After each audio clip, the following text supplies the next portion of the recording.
اسی سے مدد مانگتے ہیں اور اسی سے بخشش طلب کرتے ہیں۔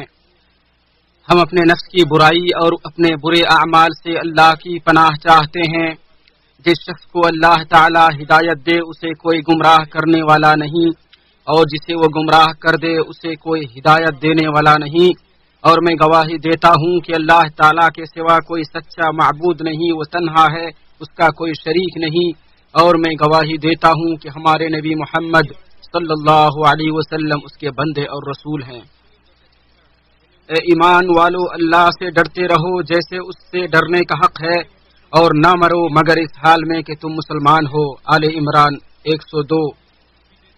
اے لوگو، اپنے رب سے ڈرو جس نے تمہیں ایک جان سے پیدا کیا اور اسی جان سے اس کا جوڑا بنایا، اور ان دونوں سے بہت سے مرد اور عورتیں پھیلائیں۔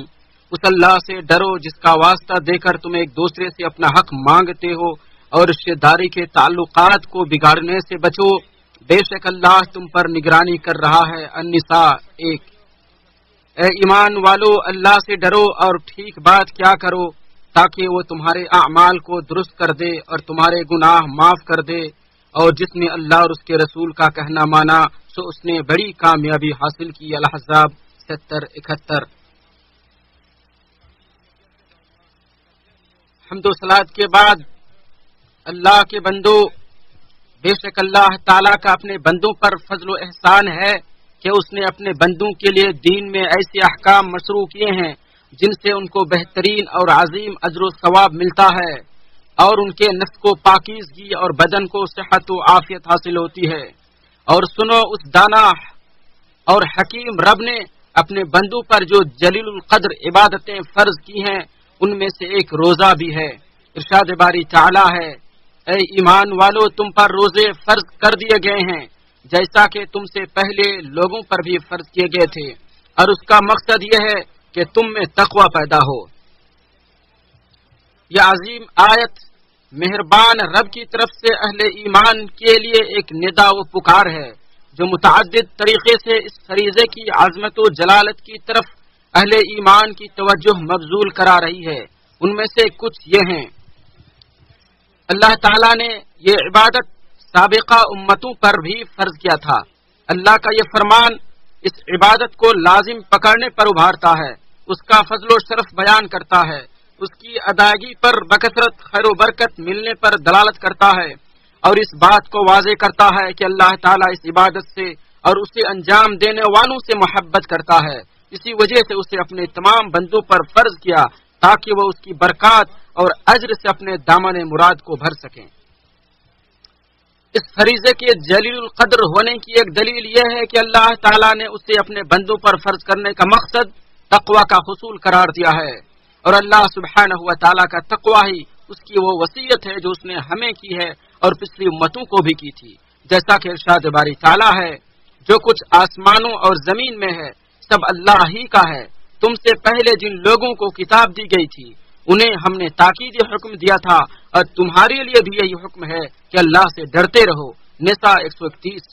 اور یہ ایسا کیوں نہ ہو، بے شک قرآن کریم کی آیتیں اس بات پر دلالت کر رہی ہیں کہ دنیا میں متقیوں کے ہی اعمال، نیک اعمال قبول ہوتے ہیں، اور آخرت میں انہیں ہی نجات ملے گی۔ روزہ چونکہ تقوی کا ذریعہ ہے، اس لیے اللہ تعالیٰ نے اسے اگلے پچھلے تمام لوگوں پر فرض کیا۔ اسی سے ایک بیدار مغز انسان کے لیے اس عبادت کی عظمت شایان عیاں ہو جاتی ہے، جسے رب حکیم نے اسلام کا ایک رکن اور ایک عظیم ستون قرار دیا ہے۔ پھر اس پر اجر عظیم اور ثواب جزیل مرتب فرمایا ہے، جو اس بات پر دلالت کرتا ہے کہ اللہ تعالیٰ اس عبادت سے محبت کرتا ہے اور اسے انجام دینے والوں کے لیے ایسے فضائل خاص کیے ہیں جو انہیں اس عبادت سے خوش ہونے اور بکثرت روزہ رکھنے پر ابھارتے ہیں۔ ایک عظیم حدیث قدسی کے اندر اس کے کچھ فضائل سے پردہ اٹھایا گیا ہے، جسے راویوں کے سردار اور ثقات میں سب سے اعلیٰ انسان رسول اللہ صلی اللہ علیہ وسلم نے اللہ سے روایت کیا ہے۔ فرمایا، ابن آدم کا ہر عمل اس کے لیے ہے سوائے روزہ کے، وہ میرے لیے ہے اور میں ہی اس کا بدلہ دوں گا۔ پھر فرمایا، روزہ ایک ڈھال ہے، بس جب تم میں سے کسی کے روزے کا دن ہو تو فحش گوئی نہ کرے اور نہ شور و گل کرے۔ اگر کوئی شخص اس سے گالی گلوچ کرے یا اس سے جھگڑا کرے تو کہہ دے، میں روزہ دار آدمی ہوں اور قسم ہے اس ذات کی جس کے ہاتھ میں محمد کی جان ہے، روزے دار کے منہ کی بو اللہ کے ہاں مسک کی خوشبو سے زیادہ پاکیزہ ہے۔ روزے دار کے لیے دو خوشی کے مواقع ہیں جن میں وہ خوش ہوتا ہے۔ جب وہ روزہ افطار کرتا ہے تو اپنا روزہ کھولنے سے خوش ہوتا ہے، اور جب اپنے رب سے ملے گا تو اس کی جزا دیکھ کر اپنے روزے سے خوش ہوگا۔ بخاری و مسلم بروایت ابو ہریرہ رضی اللہ عنہ۔ بخاری کی ایک اور روایت میں ہے، اللہ تعالیٰ فرماتا ہے وہ میری وجہ سے اپنا کھانا پینا اور جنسی خواہش چھوڑ دیتا ہے، روزہ میرے لیے ہے اور میں ہی اس کا بدلہ دوں گا، اور باقی ہر نیکی کو 10 گنا تک بڑھایا جاتا ہے۔ اور مسلم کی ایک روایت ہے جو اس کی مزید توضیح و تشریح کرتی ہے، فرمایا ابن آدم کے ہر نیک عمل کو 10 گنا سے 700 گنا تک بڑھا دیا جاتا ہے۔ اللہ تعالیٰ نے فرمایا سوائے روزہ کے، کیونکہ وہ میرے لیے ہے اور میں ہی اس کا بدلہ دوں گا۔ وہ میری وجہ سے ہی اپنی جنسی خواہش اور اپنا کھانا پینا چھوڑ دیتا ہے۔ اللہ سبحانہ و تعالیٰ نے بتلایا کہ روزے دار کے روزے کا ثواب غیر محدود ہے۔ یہ جو اصول ہے کہ نیکیاں 10 گنا سے 700 گنا تک بڑھا دی جاتی ہیں، روزہ اس اصول سے الگ ہے۔ اللہ تعالیٰ مخفی و پوشیدہ انداز میں اس کا بدلہ بغیر حساب و کتاب کے دے گا، اس لیے کہ روزے دار نے اپنی عبادت کو مخفی رکھا، اسے اپنے رب کے لیے خالص کیا، اس کی رضا کا خواہاں رہا، اس کے ثواب کی امید رکھی، اس کے عذاب سے ڈرتا رہا، اس کی نیت میں ریا کا شائبہ تک نہیں آیا، اور لوگوں کی توجہ اور تعریف جیسی دیگر دنیاوی فائدے کی امید نہیں رکھی۔ اس عبادت کے کیا کہنے جسے اللہ تعالیٰ نے اپنی طرف منسوب کیا ہو اور جس کا اجر و ثواب بھی خود ہی عطا کرے۔ اس جلیل القدر حدیث میں روزے کے جو فضائل ذکر کیے گئے ہیں ان میں سے ایک یہ ہے کہ یہ روزہ ڈھال ہے، یعنی روزے دار کو جہنم سے بچائے گا اور اس سے محفوظ رکھے گا، کیونکہ جہنم اللہ ہمیں اور آپ سب کو اس سے بچائے شہوتوں سے گھرا ہوا ہے، اور شہوت آسودگی و سیرابی سے بھڑکتی ہے، اور روزہ دار اپنی شہوت کو چھوڑ دیتا ہے تاکہ اس کا شیطان اور نفس امارہ کمزور پڑ جائے، پھر اپنے رب کی نافرمانی نہ کرے۔ گویا وہ اس طریقے سے گناہوں سے محفوظ ہو جاتا ہے۔ اس طرح سے روزہ اس دنیا میں گناہوں سے بچنے کی ڈھال اور آخرت میں جہنم سے بچنے کی ڈھال ہے۔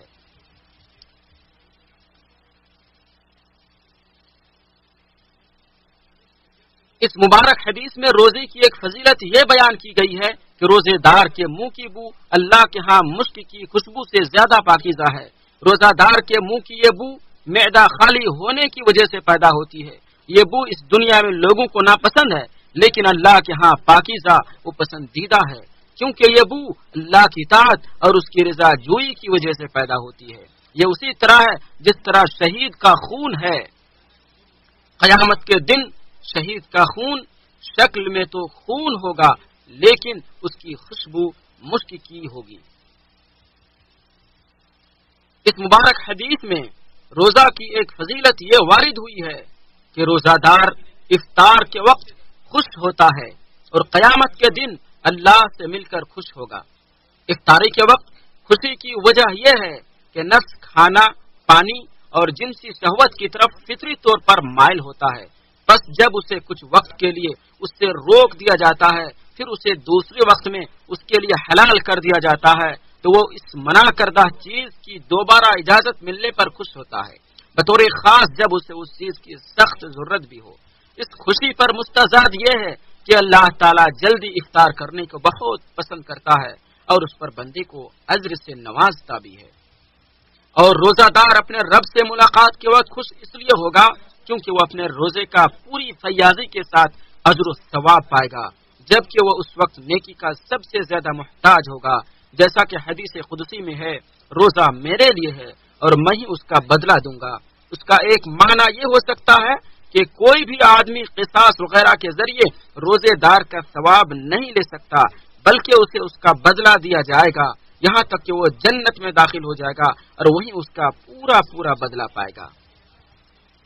روزہ کی ایک فضیلت یہ بھی ہے کہ روزہ داروں کے لیے جنت کا ایک دروازہ خاص ہے، اس سے ان کے علاوہ کوئی بھی داخل نہیں ہوگا، جیسا کہ ہمارے سچے نبی صلی اللہ علیہ وسلم نے فرمایا، جنت میں ایک دروازہ ہے جسے ریان کہا جاتا ہے، روز قیامت اس سے صرف روزے دار داخل ہوں گے، ان کے سوا اس سے کوئی اور داخل نہیں ہوگا۔ جب وہ داخل ہو جائیں گے تو اسے بند کر دیا جائے گا، چنانچہ کوئی اس سے اور داخل نہیں ہوگا۔ بخاری و مسلم بروایت سہل بن سعد رضی اللہ عنہ۔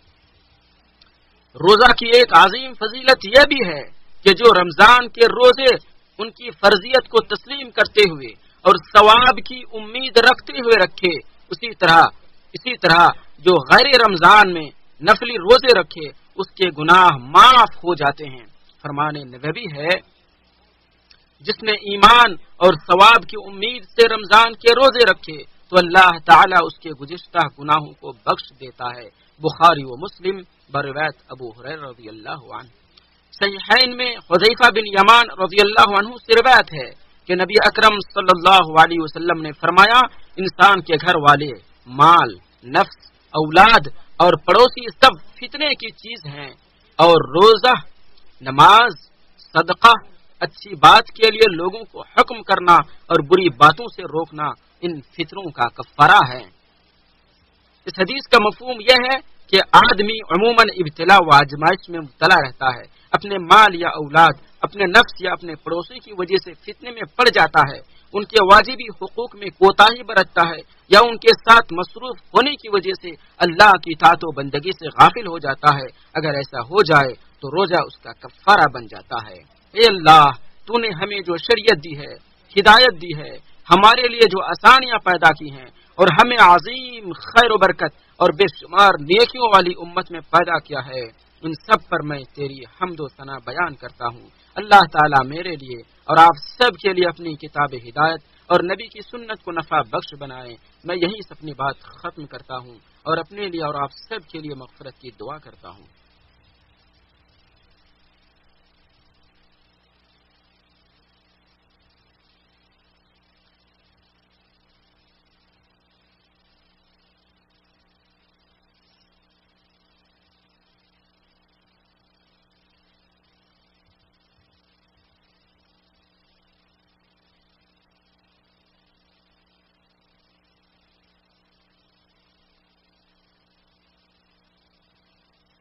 پاکیزہ اور کامل اور مکمل تعریفیں اللہ رب العالمین کے لیے ہیں، اور درود و سلام نازل ہوں اللہ کے بندے اور اس کے رسول احمد مصطفیٰ محمد مصطفیٰ صلی اللہ علیہ وسلم پر۔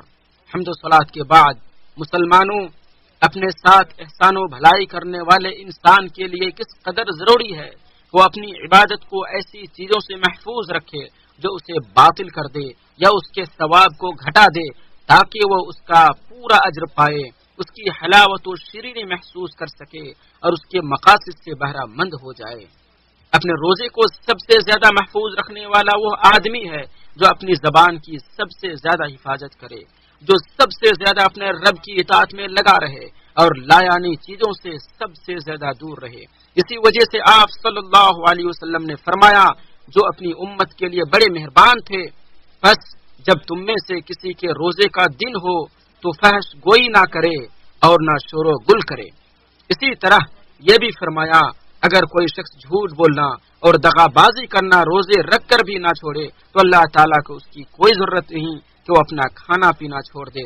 بخاری بروایت ابو ہریرہ رضی اللہ عنہ۔ یہ حدیث اس بات پر واضح دلالت کر رہی ہے کہ اللہ تعالیٰ روزے دار سے صرف یہ نہیں چاہتا ہے کہ وہ حلال کھانا پانی اور جنسی خواہشات سے باز رہے، بلکہ وہ چاہتا ہے کہ ناحق حرام بات کو بھی چھوڑ دے، جیسے جھوٹی گواہی دینا، جھوٹ بولنا، غیبت چغل خوری کرنا۔ ہر اس عمل کو چھوڑ دے جو جھوٹ میں داخل ہو، جیسے خرید و فروخت اور معاملات میں دھوکہ دینا، حرام چیز دیکھنا۔ اسی طرح جہالت و بے وقوفی والی بات کو چھوڑ دے، جیسے گالی دینا، تہمت باندھنا، فحش گوئی و بد کلامی کرنا۔ جو روزے کی حالت میں ان سب چیزوں کو چھوڑ دیتا ہے اسے ہی روزے کی فرضیت کا مقصد حاصل ہوتا ہے اور وہی اس کے فوائد اور اثرات سے بہرہ ور ہوتا ہے۔ پھر وہ متقی بن جاتا ہے اور اس کا نفس پاکیزہ ہو جاتا ہے۔ اس کے اعضاء و جوارح انہی چیزوں کے لیے حرکت کرتے ہیں جنہیں اللہ پسند کرتا ہے۔ اس کا نفس اللہ کی رضا کے لیے مطیع و فرمانبردار بن جاتا ہے اور وہی عبادت کی حلاوت کو پاتا ہے، وہی عبادت سے انسیت حاصل کرتا ہے اور عبادت انجام دینے میں لذت محسوس کرتا ہے۔